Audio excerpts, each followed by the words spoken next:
Hello everyone, welcome back to my channel EduTalks with Medico.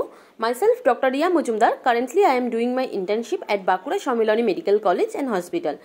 So তোমাদের সকলেরই কালকে West Bengal NEET UG 2024 counselling এ result out হয়েছে। তো যারা কিনা নতুন কলেজ পেয়েছো ফ্রেশ অ্যালটমেন্টে এবং যারা আপগ্রেডেশন করে নতুন কলেজ পেয়েছো সকলকেই কংগ্রাচুলেশনস।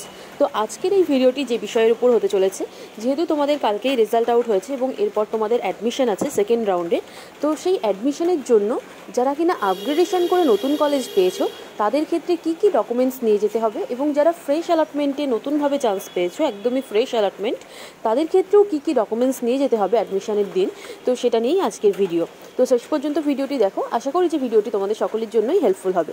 আর যারা ফার্স্ট টাইম ভিডিও দেখছো তারা অবশ্যই চ্যানেলটিকে সাবস্ক্রাইব করে রেখো, বিকজ এই চ্যানেলের মাধ্যমে তোমরা নিট ইউজি কাউন্সেলিং এবং এমবিবিএস রিলেটেড বিভিন্ন রকম ইনফরমেশন পেয়ে যাবে। তো চলো দেরি না করে আজকের ভিডিওটি স্টার্ট করা যাক। সো দেখো, documents required for round 2 admission West Bengal NEET counselling 2024। তো বাইরে বৃষ্টি হচ্ছে, এই জন্য একটু সাউন্ডের প্রবলেম হচ্ছে, একটু কনসিডার করে নিও। তো দেখো, ফর আপগ্রেডেড কলেজ অ্যাডমিশন, তো ফার্স্টে আমি যারা অলরেডি ফার্স্ট রাউন্ডে একটা কলেজে অ্যাডমিটেড আছো, দেন তোমরা চয়েস ফিলিং করেছিলে, উইলিংনেস দিয়েছিলে এবং সেকেন্ড রাউন্ডে আবার নতুন কলেজে আপগ্রেডেশন হয়েছে, তো সেক্ষেত্রে তোমাদের কী কী ডকুমেন্টস লাগবে। আর এরপর আমি বলবো যে ফ্রেশ অ্যালটমেন্টের ক্ষেত্রে কী কী ডকুমেন্টস লাগবে। তো দেখো, ফার্স্টেই যেটা আছে সেটা হলো server generated relieving letter from previous college. তো এটা কিন্তু one of the most important documents যারা আপগ্রেডেশন করছো শুধুমাত্র তাদের জন্য। এটা কিন্তু যারা ফ্রেশ অ্যালটমেন্ট যাদের হয়েছে, এর আগে কোনো কলেজ পাওনি কিন্তু সেকেন্ড রাউন্ডেই ফার্স্ট টাইম কলেজ পাচ্ছ, তাদের ক্ষেত্রে এই ডকুমেন্টসটা লাগবে না। কিন্তু যারা আপগ্রেডেশন করে নতুন কলেজ পেয়েছো তাদের ক্ষেত্রে এই ডকুমেন্টসটা লাগবে। রিলিভিং লেটার মানে তুমি প্রিভিয়াস কলেজে যাবে, যে কলেজে ফার্স্ট রাউন্ড পেয়েছিলে সেই কলেজে যেতে হবে এবং সেখানে রিলিভিং লেটারের জন্য অ্যাপ্লাই করতে হবে এবং দেন ওনারা একটা তোমাকে সার্ভার জেনারেটেড যে রিলিভিং লেটার হয় সেটা দিয়ে দেবেন। এটার মানে হলো তুমি ওই কলেজটা ছেড়ে দিচ্ছ। আর এই ডকুমেন্টসটা নতুন কলেজে না দেখালে কিন্তু তুমি নতুন কলেজে আবার অ্যাডমিশন নিতে পারবে না। তো সেজন্য তোমাকে এই টাইমের মধ্যেই, মানে আজকে কালকের মধ্যেই সেই পুরনো কলেজে মানে ফার্স্ট রাউন্ডের কলেজে আবার যেতে হবে, সেখান থেকে কিছু কিছু ডকুমেন্টস কালেক্ট করতে হবে, দেন তোমাকে নতুন কলেজে অ্যাডমিশন নিতে যেতে হবে। সেজন্য টাইমটাও দিয়েছে, মনে হয় সেকেন্ড রাউন্ডের দিয়েছে 4 দিন, যথেষ্ট টাইম আছে, এনাফ তোমাদের সমস্ত কাজ কিন্তু হয়ে যাবে, কোনো প্যানিক করার কোনো কারণ নেই। তো দেখো, সেকেন্ডে যেটা আছে অলরেডি সাবমিটেড ডকুমেন্টস, মানে যেটা তোমরা ফার্স্ট রাউন্ডে যেহেতু তোমরা অলরেডি অ্যাডমিশন নিয়েছিলে, তো সেক্ষেত্রে ফার্স্ট রাউন্ডের কলেজগুলোতে কিন্তু তোমাদের কিছু ডকুমেন্টস, অরিজিনাল ডকুমেন্টস জমা আছে। তো সেই ডকুমেন্টসগুলো তোমাকে ওই পুরনো কলেজ থেকে আনতে হবে এবং সেটাকে নিয়ে তোমাকে তারপর আবার নতুন কলেজ যেখানে অ্যাডমিশন নিতে যাবে সেখানে কিন্তু আবার ওই ডকুমেন্টসগুলো নিয়ে যেতে হবে এবং এই ডকুমেন্টসগুলো দেন তোমাকে নতুন কলেজে আবার সাবমিট করতে হবে। এটা কিন্তু এখন নতুন কলেজে সাবমিট থাকবে, পুরনো কলেজ থেকে কিন্তু তোমাকে এগুলো কালেক্ট করতে হবে। তো সেটা কী কী আছে, 12-এর পাসিং সার্টিফিকেট, 12-এর মার্কশিট এবং ডোমিসাইল সার্টিফিকেট। মানে এগুলো আবার নতুন করে বানানোর কোনো দরকার নেই। ডোমিসাইল সার্টিফিকেট যেটা তুমি একবারেই বানিয়েছো কাউন্সেলিংয়ের জন্য এবং যেটা ফার্স্ট রাউন্ডের কলেজে জমা আছে সেখান থেকে তুমি কালেক্ট করবে, করে নতুন কলেজে সেটাকে নিয়ে যেতে হবে। এরপর যেটা আছে সেটা হলো ফি রিসিপ্ট অফ প্রিভিয়াস কলেজ। তো আপগ্রেডেশনের ক্ষেত্রে নতুন কলেজে চান্স পেলে সেই কলেজে কিন্তু আবার নতুন করে ফি পেমেন্ট করতে হবে না। তোমরা অলরেডি যেহেতু ফার্স্ট রাউন্ডে কোনো কলেজ পেয়েছিলে এবং অ্যাডমিশন নিয়ে নিয়েছো, তো সেই কলেজে যে ফি জমা দিয়েছিলে তার জন্য একটা ফি রিসিপ্ট দিয়েছিল, সেই ফি রিসিপ্টটা দেখালেই কিন্তু হয়ে যাবে। নতুন কলেজে আবার নতুন করে ফি পেমেন্ট করতে হবে না। সেটা সমস্ত মানে গভর্নমেন্ট বিডিএস এবং এমবিবিএস দুটোর ক্ষেত্রেই সেম। এরপর যেটা আছে candidate profile letter and payment receipt generated online after successful payment. তো যারা আপগ্রেডেশন করে নতুন কলেজ পেয়েছো, স্টিল যেহেতু তোমাদের ক্যান্ডিডেট প্রোফাইল লেটার কিন্তু যেটা ফার্স্ট রাউন্ডের সময় ক্যান্ডিডেট প্রোফাইল লেটার নিয়ে গেছিলে, মানে একদম কাউন্সেলিংয়ের শুরুতে রেজিস্ট্রেশন যখন করেছিলে তখন একটা ক্যান্ডিডেট প্রোফাইল লেটার জেনারেট হয়েছিল, যেখানে কিনা তোমাদের ডকুমেন্ট ভেরিফিকেশান কোথায় হবে, দেন তোমার র্যাঙ্ক, সেই সমস্ত কিছু মেনশন করা ছিল। তো সেই ক্যান্ডিডেট প্রোফাইল লেটারটাই কিন্তু নিতে হবে এবং যেখানে তোমার মানে রেজিস্ট্রেশনের জন্য যে ফিটা সেটা পেমেন্ট করেছিলে সেটাও মেনশন করা থাকবে। এটা কিন্তু সেকেন্ড রাউন্ড নয়, একদম ফার্স্ট রাউন্ডেই যেটা ক্যান্ডিডেট প্রোফাইল লেটার ছিল সেটাই নিয়ে যেতে হবে। এরপর যেটা আছে রাউন্ড 1 ভেরিফিকেশান লেটার। যেহেতু তোমরা একবারই ডকুমেন্ট ভেরিফিকেশান করেছো, সেকেন্ড রাউন্ডের জন্য আবার আলাদা করে ডকুমেন্ট ভেরিফিকেশান হয়নি, তো সেই ফার্স্ট রাউন্ডের যে ভেরিফিকেশান লেটার ছিল সাকসেসফুলি ভেরিফাইড ক্যান্ডিডেটের, সেটাই নিয়ে যেতে হবে। এরপর যেটা আছে সেটাও most important, round 2 seat allotment letter. যেমন ফার্স্ট রাউন্ডের অ্যাডমিশনের জন্য ফার্স্ট রাউন্ডে যেটা সিট অ্যালটমেন্ট লেটার ছিল সেটা নিয়ে যেতে হয়েছিল, যে তোমার ওই কলেজেই মানে তুমি সিট পেয়েছো, তেমনি সেকেন্ড রাউন্ডে যখন রেজাল্ট আউট হয়েছে কালকে, তোমরা কিন্তু নিজেদের যে ইন্ডিভিজুয়াল যে সিট অ্যালটমেন্ট লেটার আছে সেটা প্রিন্ট আউট করে নেবে এবং সেটা নিয়েই কিন্তু তোমাকে নতুন কলেজে অ্যাডমিশন নিতে যেতে হবে যে তুমি ওই কলেজে সিট পেয়েছো।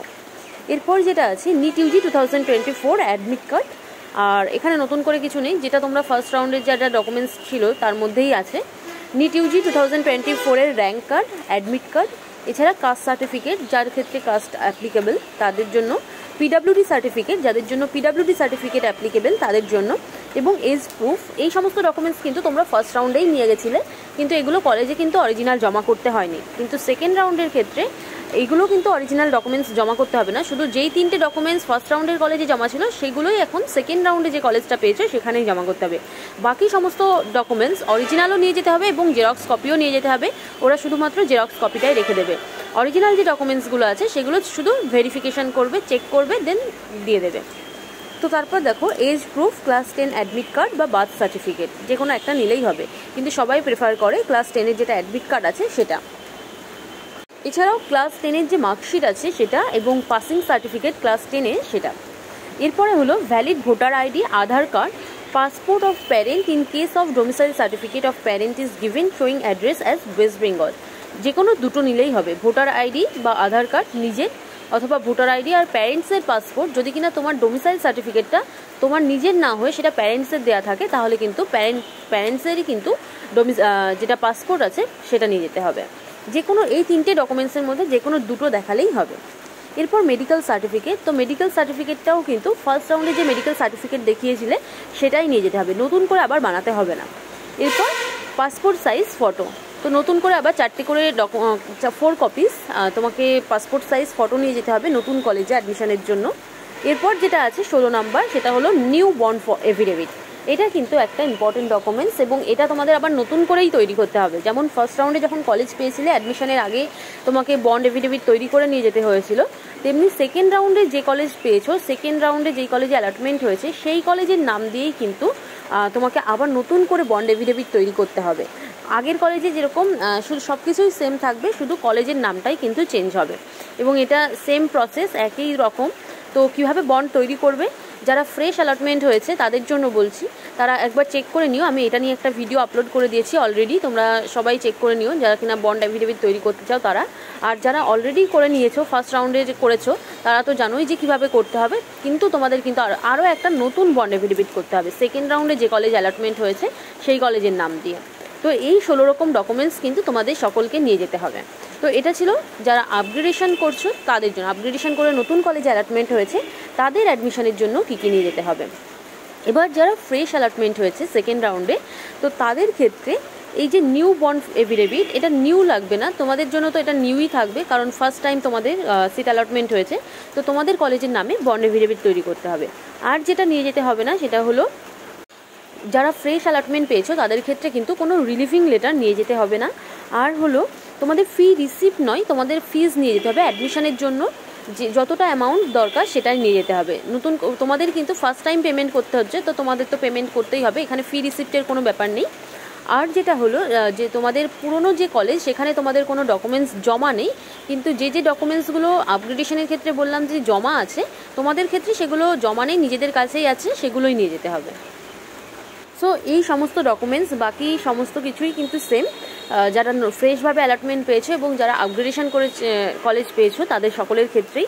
শুধু যারা আপগ্রেডেশন করেছে তাদের ক্ষেত্রে কিছু এক্সট্রা আছে, যেমন রিলিভিং লেটার, আর সেক্ষেত্রে ওদের নতুন করে ফি পেমেন্ট করতে হবে না, শুধু ফি রিসিপ্টটা দেখালেই হবে, আর নিউ বন্ড এফিডেভিট তৈরি করতে হবে। আর যারা ফ্রেশভাবে অ্যালটমেন্ট পেয়েছো তাদের তো এটাই ফার্স্ট টাইম, তো বন্ড এফিডেভিট লাগবেই। তো এই সমস্তই ছিল। আর অ্যাডমিশন ফিজ কত, গভর্নমেন্ট এমবিবিএস এবং বিডিএসের ক্ষেত্রে কত তোমাদের ফিজ নিয়ে যেতে হবে, তো সেটা নিয়ে আমি একটা ভিডিও আপলোড করেই রেখেছিলাম ফার্স্ট রাউন্ডের শেষে, তোমরা একবার চেক করে নিও যারা চেক করতে চাও। তো আশা করি যে এই ভিডিওটি তোমাদের সকলের জন্যই হেল্পফুল হবে। তো ভিডিওটি যদি ভালো লাগে তাহলে প্লিজ লাইক, কমেন্ট এবং শেয়ার করে দিও, যাতে আমি উৎসাহিত হই তোমাদের আরও এরকম ভিডিও দেওয়ার জন্য। আর যারা নতুন আছো তারা অবশ্যই চ্যানেলটিকে সাবস্ক্রাইব করো এবং সাবস্ক্রাইব করে বেল আইকনটি প্রেস করে রেখো, যাতে আমি যখনই নতুন ভিডিও দিই তোমরা সাথে সাথেই ভিডিওটি পেয়ে যাও এবং তোমাদের কোনো ভিডিওই যাতে মিস না হয়ে যায়। তো থ্যাঙ্কস ফর ওয়াচিং, দেখা হচ্ছে নেক্সট ভিডিওতে।